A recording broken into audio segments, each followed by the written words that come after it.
What's up, everybody? Welcome to the Yellow Pages Bookcast. This is your host, Steven. And this is Jason.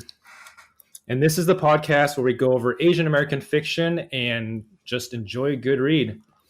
So in this session, we'll be doing a short review, some character breakdowns, if applicable, some casting choices if this were to be adapted into a TV show or movie, and some other themes. So it should be pretty exciting. This was our choice to finish the Fonda Lee Jade City trilogy. So I want to go back to you, Jason, and just why did we just jump into it and finish the last two books? So we finished the first book not too long ago. And, I think we mentioned in our previous review, but there was a lot of world building. Basically, it was a pretty high commitment to learn this new world that Fonda Lee's created. And I think it's definitely worth it. And, we had thought, should we go to a different book in between? And we did. But we're like, okay, we should probably jump back into this Green Bone Saga. Also, since the third and final book released, I believe, late last year. So we just decided to just knock out these two books. Yeah, that's for sure. And I got to say right off the bat, this was such an adventure and an emotional journey throughout all these three books. I think this is definitely akin to watching the first two Godfather movies and parts of the third one, the not crappy parts of the third one. And I can kind of get into a little non-spoiler overview of the book, but pretty much it is the adventure of the Call family. If you guys remember that, there's there's Hilo, there's Shay, the sister, and what was Shay? She was the weatherman, right? Yep, weatherman. And then you have a huge supporting cast like Wen is Hilo's wife, and you get introduced to a lot more characters, and you just see how this family continues to build and build, and the political and emotional and physical turmoil that goes through with having to maintain a sort of mafia-like family against a continually world-building environment. So, of course, you have the mountain, which was in the first. And not only that, you start seeing Espana come into play, and you start seeing this world expanding as Fonda Lee kind of jumps into this entire, not just continent, but the entire world of this Jade City. I don't know. Is it a world? Yeah, it's a world. If you look at the map, yeah, it's pretty different from our world, but you can see a lot of parallels. So I think the closest analog for Kekon, which is like the home country of our main cast, that's kind of like Singapore / Taiwan / Japan, like a combination of all of those, like East Asian island countries. Then you have Espana, which is like the US. Then you have Steppenland, which is like Europe. Then you have, I don't know how to pronounce this, but it's like Yagutan. Oh yeah, I don't know like the Southeast Asia. Oh, I actually thought it was Russia because the names. If you look at the names for the people from there, they sound pretty Slavic. Oh, so okay. I thought, and remember they were in a slow war with Hispania, so that's like the Cold War. Oh, I see what you mean. Yeah, so I thought it was more like Russia. So yeah, there's a lot of differences, but also a lot of similarities to our world. Yeah, and not just that. Jade continues to be a big part of this entire world as they continue to grow. Everyone wants to get their hands on Jade, and that's a big aspect throughout Jade Legacy and Jade War and Jade Legacy. Mm-hmm. So real quick, Jason, did I miss anything? No, that's like the overall like theme and the plot, like the setting of this whole trilogy. Yeah, and not just that. not only is there world building, but there's an intimacy in the family units as well as the rivalry between them and the mountain, which is a continual rivalry, and we're gonna see how it pans out in our spoiler portion of the review. Okay, Yeah. Do you want to real do a quick. quick non-spoiler plot overview, like a big plot points? Hmm. Just go over it really quick. Oh yeah, yeah, go for it. All right.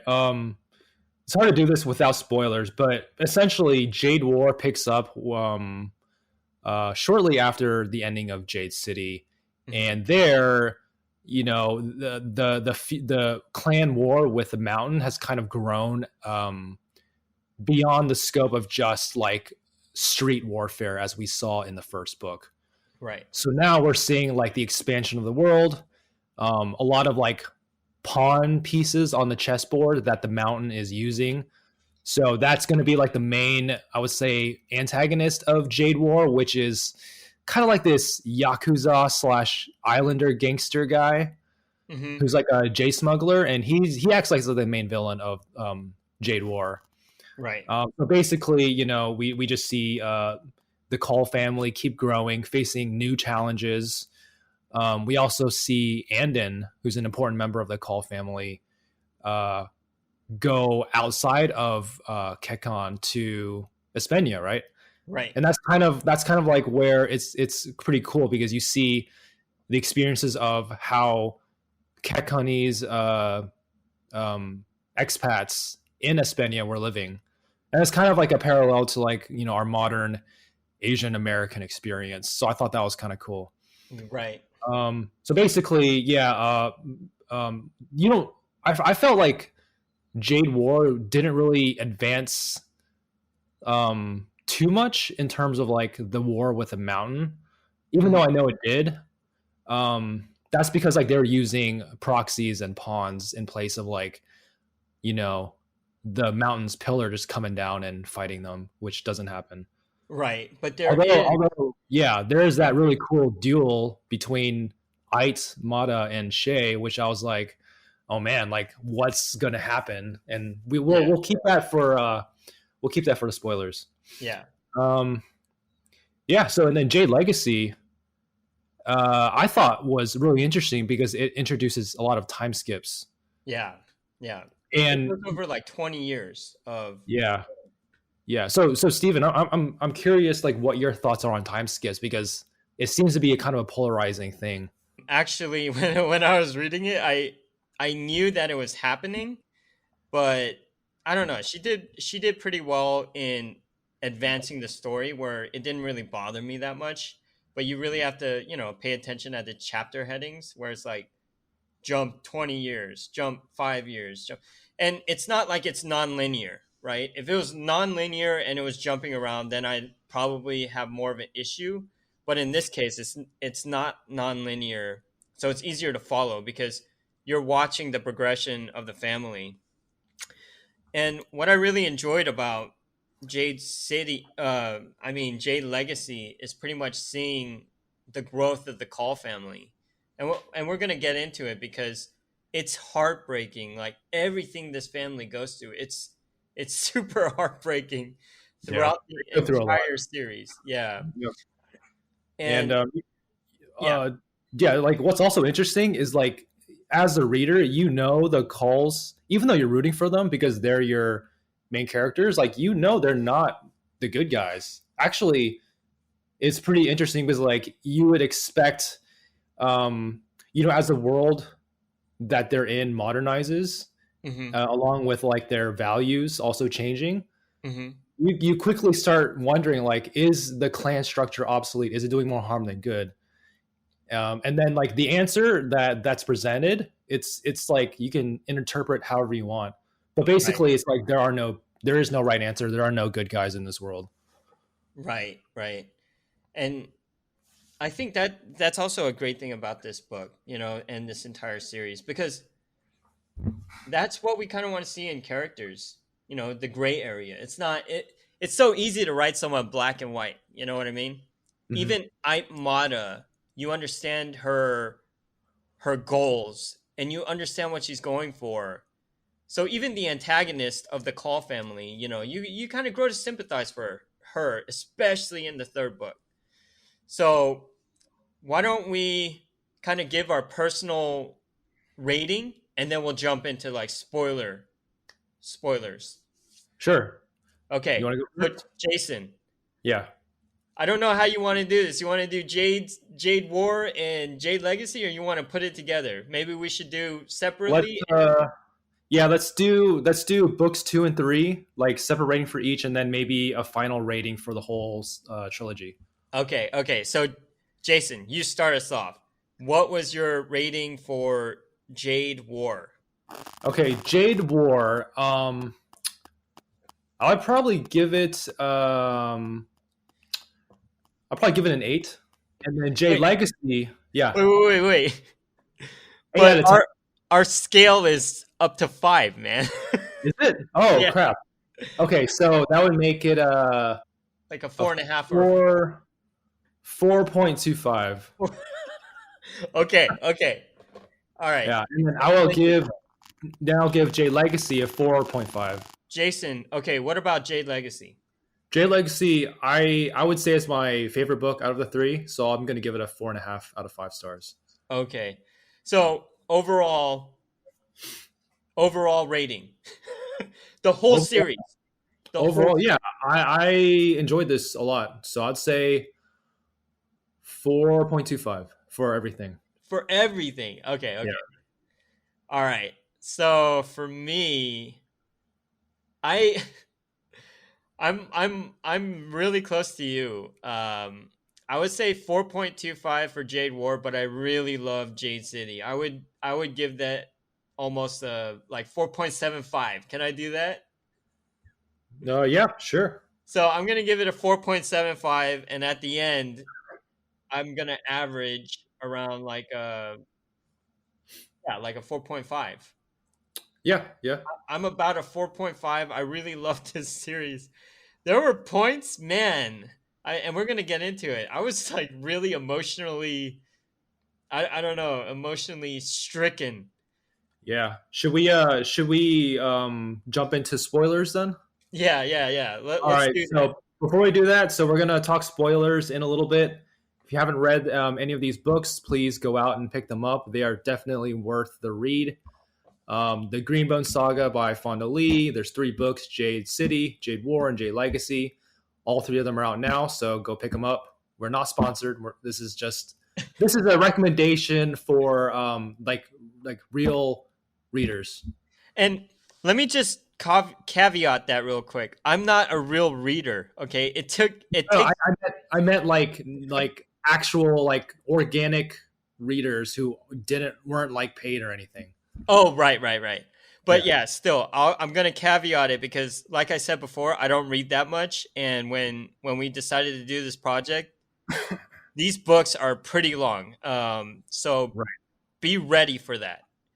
They So fly by though. I believe yeah, Jade Legacies comes in at almost 800 pages, maybe yeah, like 700 something. hmm But yeah, I mean like they fly by once you are engrossed. So yeah, yeah. it's Okay, not. so let's Yeah. do spoilers. Let's get into it. All right. So So let's start with Jade War. okay, Jason, let me ask you, what's your favorite part of this book?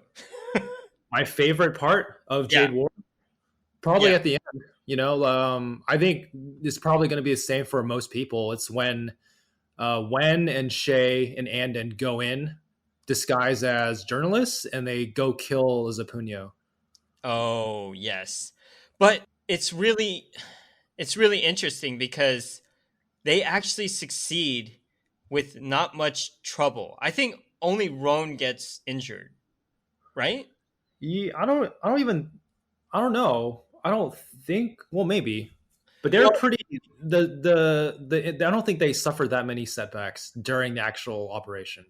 yeah, but it's that whole sequence from after they perform the assassination to almost the end of the book Yeah, where things go to shit. You know what I mean? right. It's like the Espenian street gangs who they kind of show up and you kind of understand that hey they're kind of big players, but you don't understand like their reach until they get captured by them, Right. and basically they kill Ron Toro and almost kill Wen.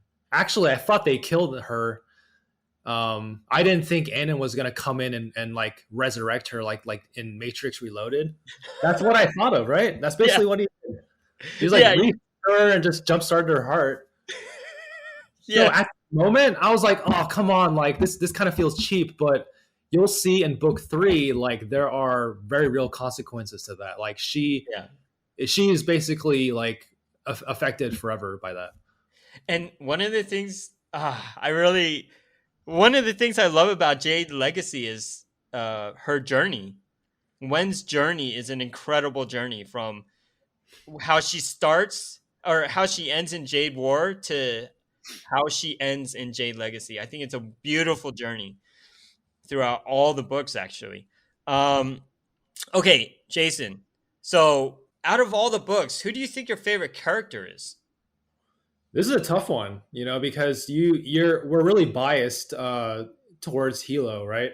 Yeah, Um, but besides him and besides Shay, because she's like a close number 2 in yeah. terms of perspectives. At first I didn't really like Andon that much. Hmm. But I think I really at the end of book 2 where he says, "Hey, I'm gonna like become a doctor. I'm going to like basically use my talent that we all thought he was going to use to like kill and hurt people at the end of Hmm. book 1, to like do the opposite." So I was like, "Huh, that's kind of cool." So Yeah. in the end, I enjoyed that his arc. Yes, I agree. I For me, my favorite part for Jade War was definitely when I and Shay get at it. Yeah, I, that's a close number 2 for me. yeah, because for me, I started picking up the reading, and I think Jason was a little behind, and I don't remember what it was. I think I was just bored, so I just reading, right? And then I get to that part, and I start texting Jason. I'm like, Jason, holy crap, this book is crazy right now. And so basically, it's kind of warfare between Shay and Ike throughout all 3 books. They're kind of the two that are kind of the strategists, and they're going back and forth. And it gets to a point where Ike is kind of saying that Shay doesn't have Kikon's best interests at heart, and she's kind of throwing shade at Shay. So Shay's like, "Fuck this! We're gonna do a clean duel." So they go at it, and Shay even gets a nick off of Aimada's left Yeah, ear. she actually, I think she cut off half of it. It was half of it. Yeah, It's which it's honestly, I don't know symbolic. about you, Steven, but I'm like, but basically throughout the like, I think this is like halfway through book 2. Yeah, So for the first book and the first half of book 2, Mata is like built up as like the ultimate Jade warrior. Like yeah, she's killed like a lot of people yeah, without like batting an eye. yeah, So we're like, and Shay we know is pretty competent, but nowhere on the level of what Mata is built up to be. So we're like, holy crap! Like, what's gonna happen? Because we all know Shay's most likely not gonna get killed off so early, right? yes, So I was wondering, like, what kind of gambit is she gonna pull? Like, what has she got up her sleeve? yeah. And I was surprised, like, she didn't really have one. She just had like her grit, and that was it. Yeah, exactly. And I thought that was beautiful. It was so wonderfully done because what you can do is you can concede before getting killed in a clean duel. And of course, you're going to lose some Jade, but at the end of the day, what that proved was Aitmata is human and she can be defeated. And you're going to see that uh, in Jade Legacy as well. And things get crazy in Jade Legacy. So, okay, so pretty much that was my favorite thing about Jade War. I think another close second for me is when Hilo goes to get Nico. Nico is Lan's son from his ex-wife, And I just feel like there's so much drama between them because if you read in the first book in Jade City, Ain Amy, I guess that's her name. She's Yeah. introduced as kind of like a brat. She kind of doesn't want anything to do with the family anymore, so she runs off with this. I don't remember where they're from. Jason, where were they from? Steppenland? I think yeah. Well, they're in Espenia, right? No, I think they're in Steppenland. Finland. So Yeah. yeah, I guess that's like the Europe of that world. Yeah, so he goes and he's trying to be a good guy like, "Oh, how about we have Nico for the summer and then we'll give him to you during the rest of the year. We just want him to know where he comes from." And Amy is like, "Fuck you. I don't want him to have anything to do with this family. You guys are crazy." Kind of that's kind of the thing. And then one day Hilo goes back to see if he can take Nico out for like breakfast or something, and Amy is trying to run away. They have their bags packed and everything, and Hilo is just like fuck this. He jabs or he kind of palms her or something, and Yeah, I think it's like a pretty painless way to kill someone. You just like didn't he just like channel something into the back of her neck or her? yeah, Yeah, and it kind of snaps her back or yeah. goes I straight was to her like, heart. when I read that, I'm like, dang, that was kind of an overreaction. Yeah, But as you go further along, it's like you kind of see like how without Nico, like the clan is really on shaky foundations. yeah, because what you start to realize is there's always something about succession in this family and in these books. Okay, real quick, let's get into spoilers for Jade Legacy. What do you think? What do you want to go into? Yeah, I just want to say like at first yeah, the time skip. So I think Jade Legacy starts like what, like 6 years after Jade War. So there's already like a pretty sizable time skip. So they're pretty jarring at first, but then I don't know. I really like them after a while because what was interesting is like you know these characters so well, Uh huh. but then you see them get old. You see them change Yeah. over time, which happens to everyone. But you know, in like science fiction fantasy, like I don't know about I don't know about like everyone else, but the scope tends to be pretty constrained. Mm-hmm. You always like see people like either before their prime and then at their prime, but much more rarely after, you know, like their twilight years.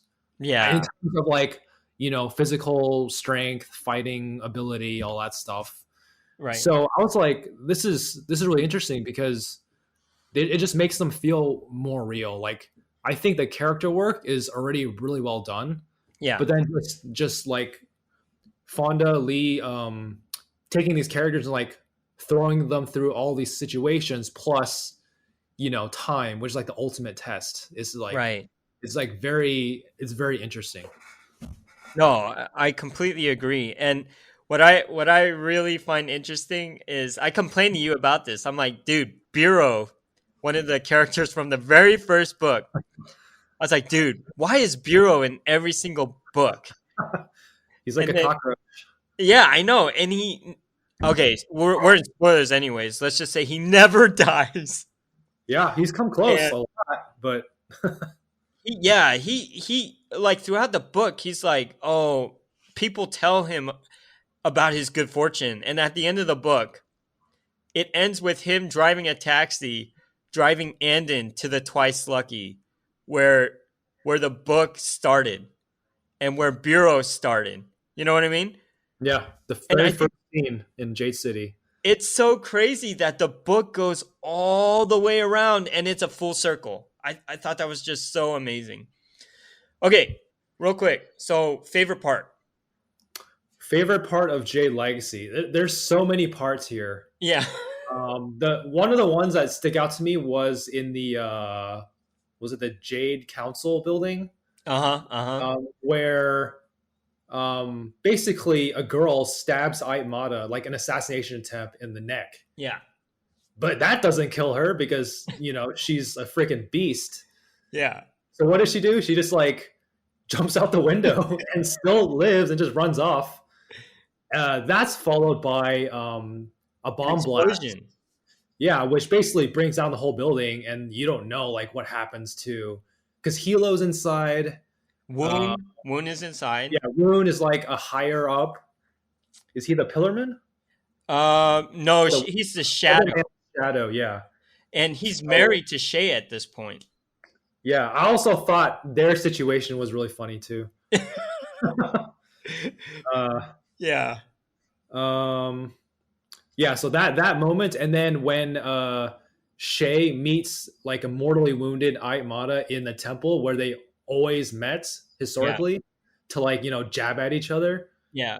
Shay's like, I'm gonna kill her, but then she's like, wait a minute, there's if I kill her, there's real consequences.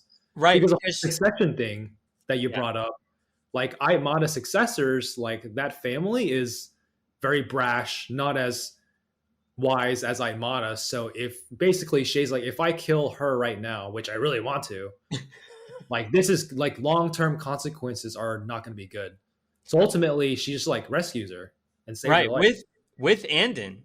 Yeah, Andon's like a doctor in training. He's like forced to heal up their mortal enemy Yeah, in a very awkward situation. and then one of the other things is the reason. Another reason Shay saves her is because she doesn't know if Hilo survives. So Yeah. if Hilo doesn't survive, and all this happens, just like you said, then Kikan could go into the dumpster, and then Espenyo would have to come in and pretty much save their country. And so that's another thing because Kikan Espenya has been in the background throughout the book, kind of insinuating its power into Kikan, which is one of the reasons why Aitmata in Jade War was able to create doubt towards Shay in the first place. Hmm. So I think that's really interesting because we're not just talking about physical warfare, we're talking about political warfare, we're talking about mental warfare. And yeah, so that's a really good pick. I think that was the same as me. Another thing that I really liked was pretty much the way Hilo passed. I thought I thought he passed a hero, and he died right at the very Yeah. end. Hmm. And it also shows the treachery of Aimata, the desperation of someone who wants to keep that power. Because at the end, what happens is everyone comes together in kind of like a peace treaty. It's the mountain and the no peak. And Hilo is still pillar, but he brings Nico along with him. And Nico is kind of like the pillar in training. I don't remember his title. He might what was he, Horn or something? I don't remember. I think he was no. There was already a horn. It was a Lot Jin. Oh, So so he was I just think, a fist. yeah, I don't know if he had an official position in the clan, but this was after he came back, which reminds me like that's another favorite moment that I'll go into after this. Oh, okay. So anyways, so basically when you're in a peace treaty scenario, you have these monks pretty much that are kind of like the people that keep the peace. Yeah, like neutral parties. Exactly. And it turns out Aitmata switched a couple of the monks with her own assassins, and they get through. And Hilo actually, like, he starts fighting, but he's old. He doesn't have his original vigor, and unfortunately, I think he gets stabbed or something. But He he gets gets, shot or something because they yeah. had guns. And yeah, I don't know he was old, but he was like definitely past his prime. I think he was in his 60s or Was something. he? Yeah, Oh. I believe so. But yeah, Hmm. you're right. He does get shot. I think he gets shot in the midsection. So, anyways, I really enjoyed that choreography, and yeah, okay, Jason, go into Nico. Talk about Nico a little bit. Yeah, so also in this book, like a lot of stuff happens in this book. Like the time skips and the zooming around in specific points of time lets her cover a lot of events and material that happens to the calls. So, unfortunately, so Hilo has two biological kids, right? Rue and Jaya. Jaya. Yeah. Rue is a son who happens to be a stone eye, so that means he can't use Jade. which is also motivation for Hilo to go get Nico, who can use Jade, because if you can't be a pillar if you can't use Jade. Right. So that's like the whole importance of succession. So basically, at one point, Rue gets killed accidentally in like a very infuriating chain of events. Yeah. Agreed. Um, so yeah, like it's a big deal. You know, Hilo is like basically broken. And Hmm. then at the funeral, like at the very end of the funeral, that's when Nico shows up. So at this point, Nico had run off because Nico was disillusioned because Hilo didn't hide the fact that he basically killed his mom. Right. Like he knows like everything that happened. It's not like, oh, you know, your mom left you. We don't know where she is. Like we're taking care of you now. Yeah. Like Nico knows like the chain of events that and why he's here. Hmm. So Nico like ran off to join a mercenary company in Espenia to like basically learn about the world. Right. And to do that is to basically turn your back on the clan. And he's like effectively exiled. Right. But after Rue's death, Nico comes back, and it's like a very touching moment because, you know, we also learned that Nico thought he would find the answer, like what's better than the clan structure in Kikon. He thought he would find the answer out in Espenia, but he didn't. It actually Yeah. strengthened. It actually did the opposite and basically brought him back to the clans. Right. Because actually, it's funny because Nico ended up working for Jim Santo as pretty much a mercenary. Yeah, soldier. Yeah. So I don't know. Like it's kind of like the same thing if you think about it. If you're a fist, you're a soldier for the Green Bones, pretty much. Yeah, well, I think the main difference to me, like Hmm. another moment that stood out to me was when Hilo confronts Jim in his office. Hmm. Because of, well, this is like near the end of the book where, you know, Shay's uncovered Aitmata's plots to basically like become the new owner of like a huge mining company that's basically gonna um, catapult her to power in Right. Kikon. So Hilo's confronting Jim. Jim's the founder of the mercenary company, and you know, Jim's like, "Oh, you got all this dirt on me. Fine, I'll give you money." Because like Espenia, like assume they all assume people just want money. That's it. Right. Hilo is like so mad he almost kills Jim, but he's like, but you can tell like this is like where the main difference between the clans and everyone else is. Like with the clan, you have like the clan loyalty, like that's like the main differentiator. I see Whereas what you mean. everyone else is like a mercenary, like whoever pays the highest. Like we don't Right. care what you stand for as long as you pay us, and that's like a big difference that I found. Yeah, and I guess there's also the fact that green bones won't go against anyone that's not a green bone unless they're like they're stealing jade or whatever, right? Yeah. Mm-hmm. Whereas you're absolutely right. The mercenaries. So one of the events that causes Nico to come back is they're on this mission, and they're supposed to be killing some higher up, but they end up killing innocent people, and that disillusions him. And yeah, so man, dude, there's just so much to go over. It's almost like what are some of the themes that really touched you? How about that? Themes. So we mentioned loyalty, like what it means to be a member of a clan versus not. Hmm. Um, uh, I don't know. It just reminds you of like um, it's like a romanticized view of like the mob basically, which I don't know if that's a good thing because like let's be real, like that in our world, like they probably only care about money as well, right? Yeah, Um, so yeah, I mean, you know what was also another awesome moment was Mike Tar after his banishment. yeah, Yeah, I'm like, so that just shows you the depth of loyalty to your clan, right? Because even when he's banished, he still gives his life for the clan with no questions asked. yeah. So real quick, explain what happens to Mike Tar. Yeah, so the Mike brothers were like big players in book one, right? They're Yeah. Hilo's right and left hands.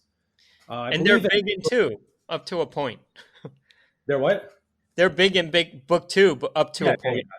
Yeah, so in book two, an assassination attempt on Hilo's life accidentally blows up Mike Ken, who is the Horn and the elder brother of Mike Tar. Right. And so at that point, Mike Tar has no one to lean on. He's also Mike Tar is also the guy who's does the clan's dirty work. So that's like taking a mental toll on him. And then when his fiance breaks off the engagement, he basically just goes crazy and accidentally kills her. And not only that, she's also a finger, I believe, or she's a fist. One of the two. She's a fist who was probably going to be like promoted to senior fist or something. And the thing with that is you're not allowed to technically kill one another unless it's a clean duel, pretty much. Yeah. So So the punishment is should be death, but of course Hilo can't bring himself to kill like one of his best friends. and his So brother-in-law. yeah. Yeah. And then so he just banishes Mike Tar to was it Espenia? Yeah. Yeah, it was. Yeah. And he's like, huh? With no Jade, no nothing. You're right. And then I was actually joking around with you, but I wanted to kind of see the Mike Tar life before he does the final assassination, because he kind of tells Andon, "Hey, man, how'd you get to be here?" And he kind of tells him a story of how he becomes like kind of a PI for the Kickanese on Espenia. So I'm like, oh, dude, a PI series for the Tar brother, man, that'd be awesome. Yeah, like a good spinoff. And one thing I'd like to go back to is I briefly mentioned this, but Wen as a character, Yeah. is such a beautiful, strong female character, different from Shay, because Shay is, she's deeply ingrained in the clan at Yeah. first. But because Wen is a Stone Eye throughout the book, she's not allowed to be a part of it. So she kind of works in the background, creating rats for the group, for the clan. And then at the end of the series of Jade War, she's ultimately crippled pretty much. She's pretty much dead, and the ending brings her back to life. And then throughout Jade Legacy, she's reestablishing herself as a character, and what she does and how she helps Hilo become a better pillar. I think it's such a beautiful love story between the two of them, because there is a patch of the book where they, at the beginning of Jade Legacy, where they are quarreling with each other because Hilo doesn't know if he could trust her anymore. But at the end of the day, they find that their love actually brings them together and makes them stronger, and that they actually need each other. So it's just kind of like a beautiful love story that you see build. You know what I mean? Yeah. And I think as a character, I think Wen suffers probably the most out of the main characters. Yeah. If you think about it, because she has to keep all of that from her husband, and then in book two, she almost gets killed. Mm-hmm. Book three, she has to put up with recovering from from severe brain injury to like being asked to become the new Pillarman, right? Yeah. For Hilo.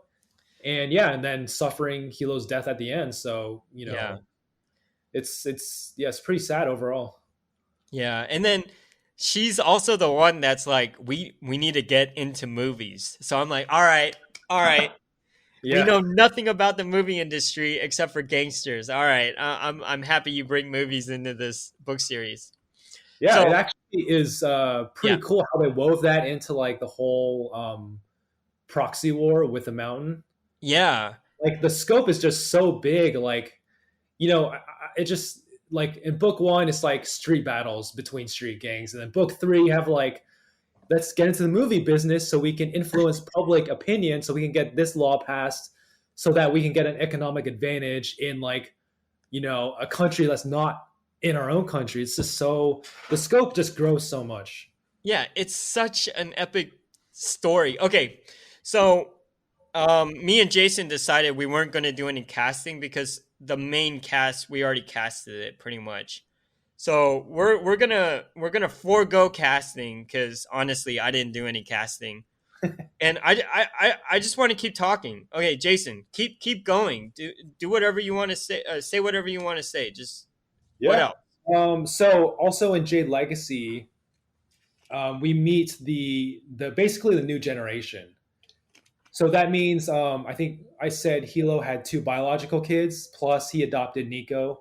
Right. So we have like three young calls who are like up and comers. Then on the mountainside, they Mata never married or had kids of her own, so she basically made an alliance with I believe they're called the Coben family, Yeah. and adopted their youngest son to be her successor. Yeah. So And it's really interesting to see like how they turn out, right? yeah, it does. I also want to go back to Andon real quick because Andon's a Yeah, yeah, really interesting character. So throughout Jade War, he's kind of bratty. You know what I mean? He's kind of like petulant, yeah, like I want to go home. yeah. He. I think that's what makes his growth really compelling because. Yes. So tell us about like what happens to him in Jade War, then, Stephen. So in Jade War, what happens is pretty much he meets the Doc. Is it the Doc family? Dauk, right? Yeah, yeah, yeah. In and Espana. and and so they're kind of like the clan in Espana, and they have a son named Corey. Is it Corey, right? Yes. And he kind of shows them how the environment works, and so he gets ingrained with his family, but at the same time Shay is using him as a proxy for the call clan. So basically he gets pulled into that, and then he saves Wen's life. And in the second book, what he starts to do is he starts trying to bring Jade medicine into Espana, because in Espana during that whole period they're outlawing Jade. You know what I mean? So he's actually a big reason for that. And so, and then, he has his love life where he actually falls in love with Corey as the first guy. And as we mentioned before, Fonda Lee loves her sex scenes. There's some sex scenes. So yeah, I know I'm kind of on the surface level, but Jason, expand for me.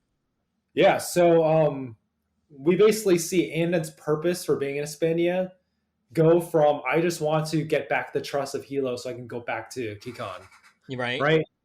To basically something bigger than himself, which is A, to use Jade to help people and be a doctor, and B, like kind of help out that expat community in Espana, right? Right. Because that community is like basically not doing very well. They got the street gangs to deal with. They got the government who's outlawing Jade. So like without Jade, they don't have anything to um, to hang on to culturally, right? Right. Um, Go And from that to like as you said, yeah. getting what they call it, what bioenergetic Jade Yeah. medicine. Uh, Not like make that lawful in Espana. So yeah, we just see him like become a bigger and bigger and bigger player. Yeah, and I think at the end, he ultimately decides he wants to be a politician, like an ambassador. Yeah. So every single character is very well rounded. I know we said 45 minutes. Let's go over a little bit because I'm gonna have All to right. cut. Yeah. Who's your least favorite character? Oh shoot, least Yeah, this is gonna favorite be a tough one. character. Well, I always say Bureau, right? Because I'm like, Yeah, dude. but he's okay. Besides him, Okay, so least favorite character. True. That's really hard, man. You go first. Let me think. okay. At first it was Nico Hmm. because I'm like man, like it's not. Nico was like kind of like the like a moody teenage kid who always Yeah. thinks the grass is greener on the other side, right? Yeah.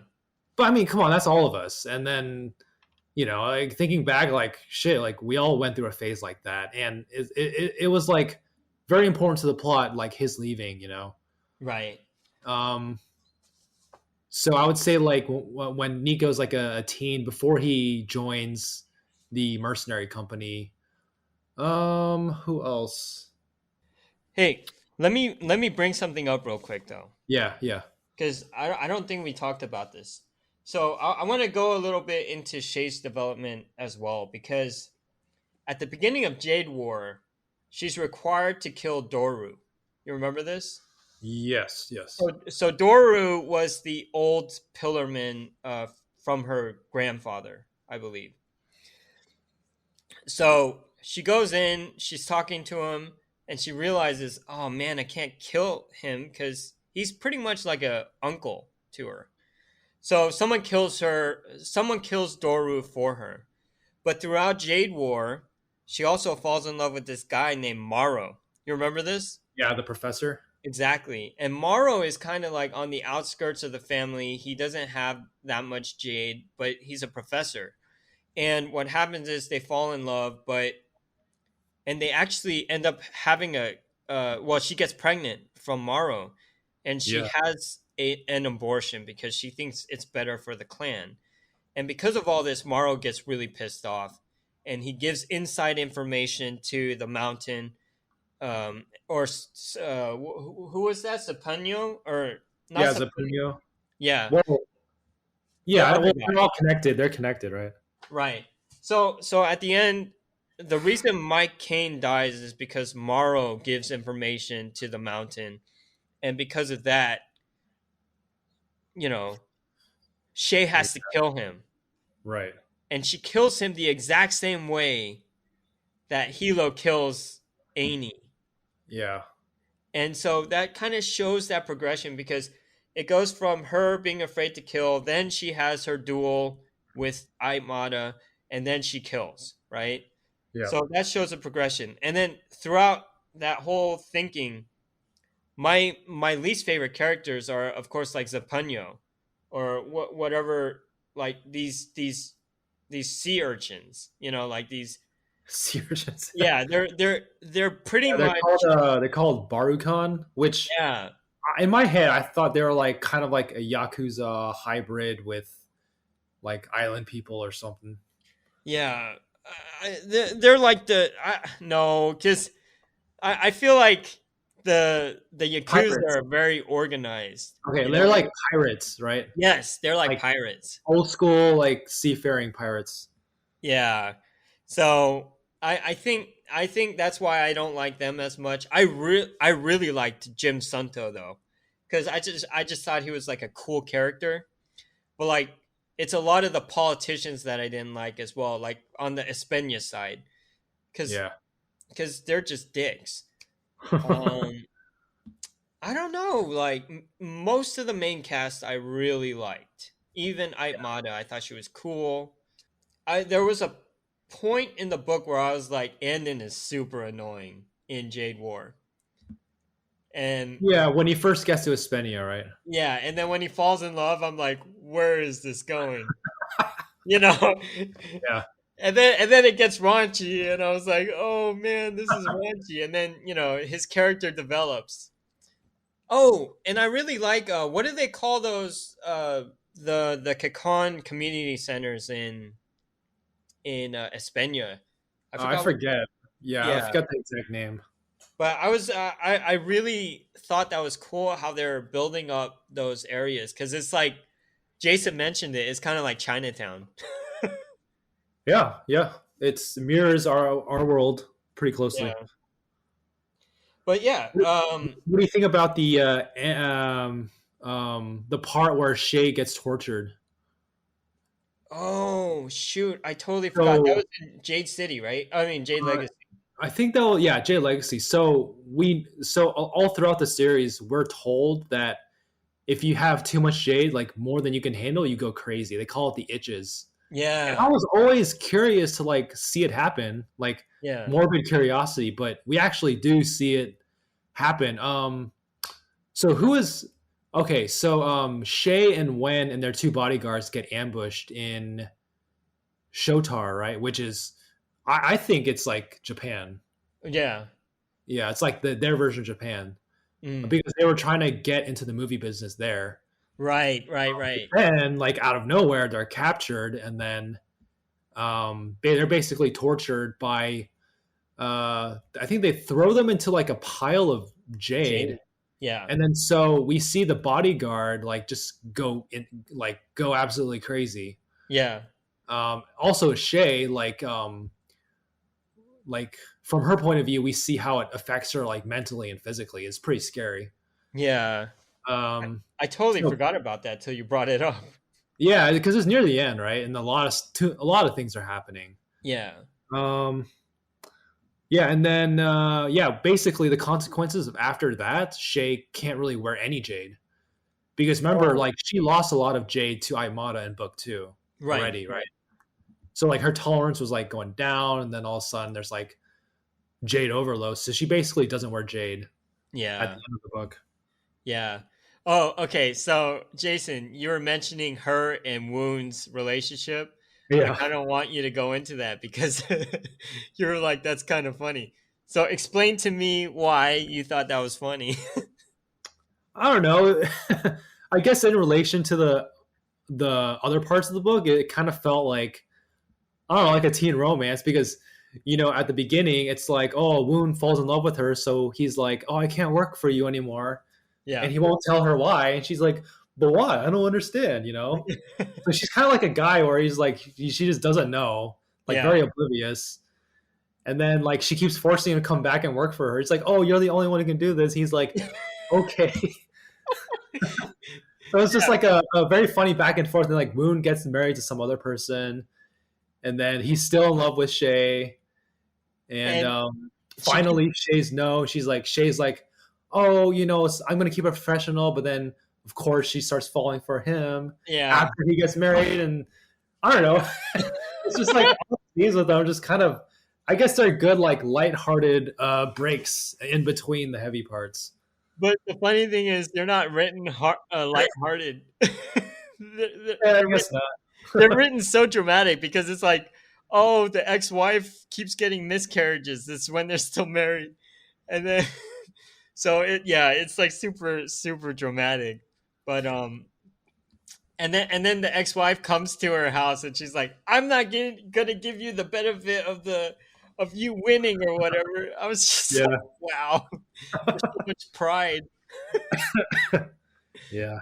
But yeah, man, overall, dude, this was such a fun experience. And it's a roller coaster of emotions, of storytelling.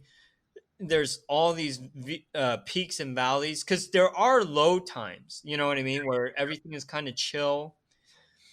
And So let's cap it off. What did you think of the ending of Jade Legacy and of the series? I thought overall it was the perfect ending for Hilo, and it was the perfect way to get Nico in. I really enjoyed it, and then like I mentioned, it's a full circle because at the end it's Biro and at the end it's Andon. Um, two of the people that can't essentially be in the clan. You know what I mean? Like Andon chooses not to, and Biro is just a nobody. Yeah, he's just an Uber driver. And yeah, and it's kind of like fate. Like he survived, but he's still a nobody. And Andon is still not part of the clan. Like at the end of the day, Yeah, but they both have their lives, right? And they both. I don't know if Biro sees purpose, but Andon definitely has purpose. You know. right. Yeah, And then I actually thought it would be funny if it was Biro at the end just narrating a story to his grandkids, like who are now Jade Warriors. That would be like the ultimate fuck you to Biro. But yeah. okay, what about you? What did you think?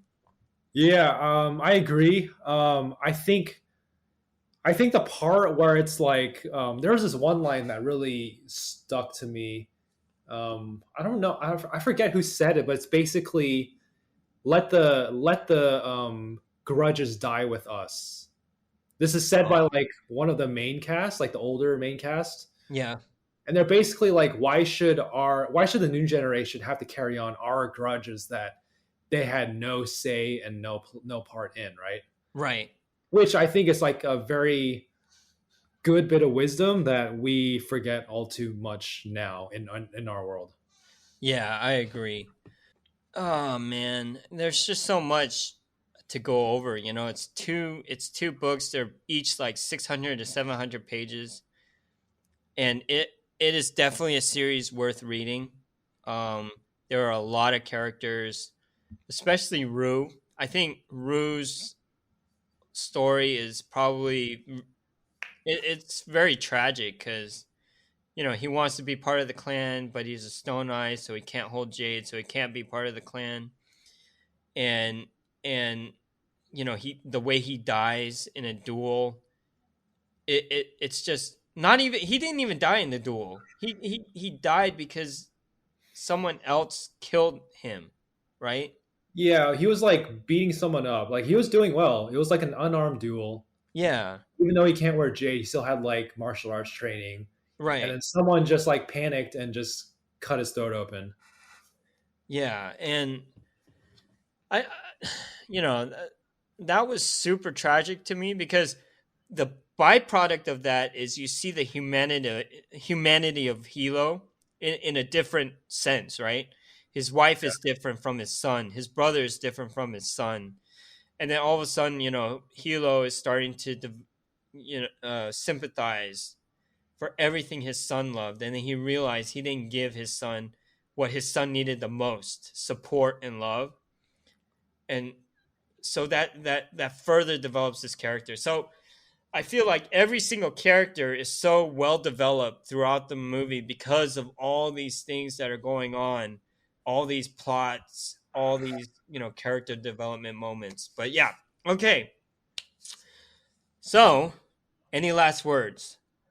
I mean, there's a lot, but I think we're at a good stopping point. I think we've worn out our welcome, but yeah, everyone, we suggest you go out there, you buy the series, enjoy it. There's actually a new short story or novella coming out in August that I believe me and Jason are going to jump on when it comes out. It'll allow us a return to these Fonda Lee scenarios. But yeah, Jason, you wanna break down what we're reading next? Oh, yeah. So speaking of long books, so we are tackling Ken Liu's Dandelion Dynasty series. So I'm really excited about this. Um, I had read book one a few years ago, Hmm. so it's been a while. So now Steven started. I'm gonna reread it because I've basically forgotten a lot of it. Yeah. But yeah, these are hefty books. These are these are safe to say legit fantasy epics. So they're gonna be very involved. But I think book three is out, right? And Yes. book four is in the works. So Yep. hopefully we get our timing right. And yeah, let's see what happens. All right. So you guys go read some Jade City, some Fonda Lee, and then right after you're done, check out some Ken Liu. All right. Closing words. Keep reading. Keep reading. Peace out, guys. Bye.